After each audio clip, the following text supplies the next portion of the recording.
Hey, this is Chad with Monday Scientific. Today we're going to talk about an Olympus BHS that's been converted to an LED and it's outfitted with fluorescence and DIC. So Michael's going to come in, we're going to talk about it.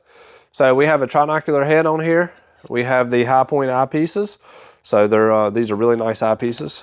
You have a diopter tube on this side to bring your eyepieces into focus. These are 10x eyepieces.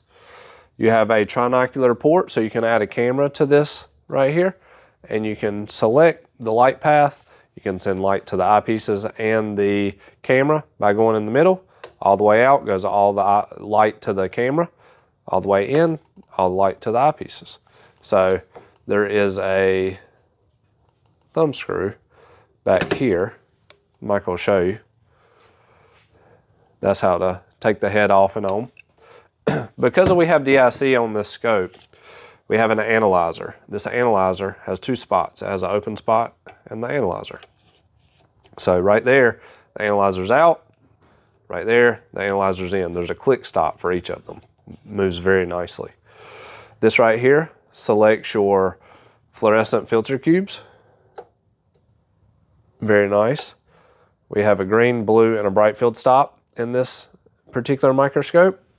We have the prism right here for DIC. That slides in just like that. And you can lock it in with this screw. We have S-plan optics on this scope. This particular customer wanted S-plan optics and S-plan phase optics.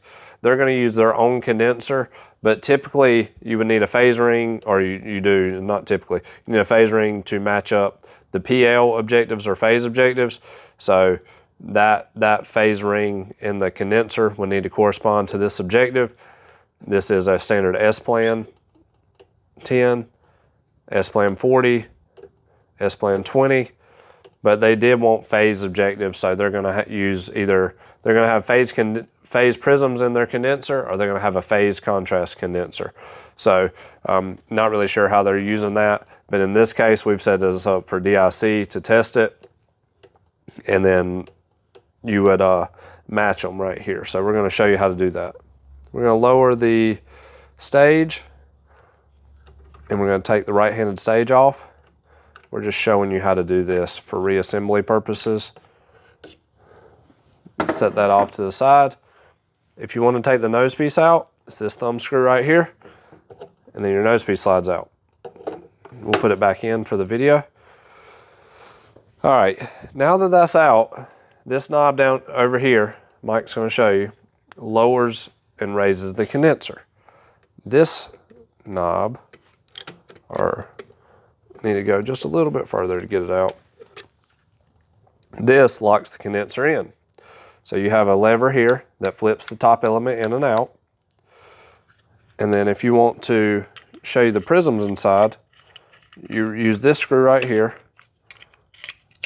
and that takes the top off. So this particular scope, we have a bright field stop, we have a 10x prism, a 20x prism, a 40x prism, and a dark field stop. So dark field is very popular for a lot of these scopes. On the condenser, you have a diaphragm that rotates right there. You can see it in the bright field stop. Moves nicely.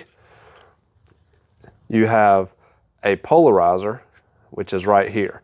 This polarizer can be locked in with this dial. So if you lock this in, you can't turn this anymore. So the reason that's important is whenever you're setting up DIC, you want to remove this prism, have your analyzer in the field of view, and your polarizer, you want to rotate that in the bright field stop until the whole field goes black. It'll be extinction. Once you're in color illumination and extinction, you can rotate your 10x prism in, put your 10x objective in, and your prism in, your DIC prism or Wollaston prism in, and then you'll be able to obtain DIC. So we just kind of wanted to show you, basically, you know, there's a lot of information online. There's a lot of manuals, but you know, picture's worth 1,000 words. So we like to put a video to it. There's a lot of helpful people in these forums that, you know, if you have questions, you can reach out to us or you can reach out to them, and we'll be able to help you out with that. When you lock the condenser back in, there's a little pin. It goes into that slot. You lock it in like that, and you're good to go. We can put the whole thing back together. We have upfitted this microscope with a nanodyne LED. So it was a BHS, so it was a 12 volt 100 watt system. These electronics, the 12 volt 100 watt, are kind of suspect. Sometimes they'll go out. They are approaching 40 years old now. So we have upgraded this to a LED. This is a super bright light source, and it should last the life of the microscope. This thing's been fully re-lubricated. New gearbox. Michael, the cameraman, does that, and he actually did the whole focus on this scope. So brand new coarse fine focus, re-lubricated, ready to go. We'll put it back together really quick, and then we'll go over just a couple more things. We'll slide that on, put the stage on, lock that in. And we do have fluorescence on this scope, so we'll show you a couple things.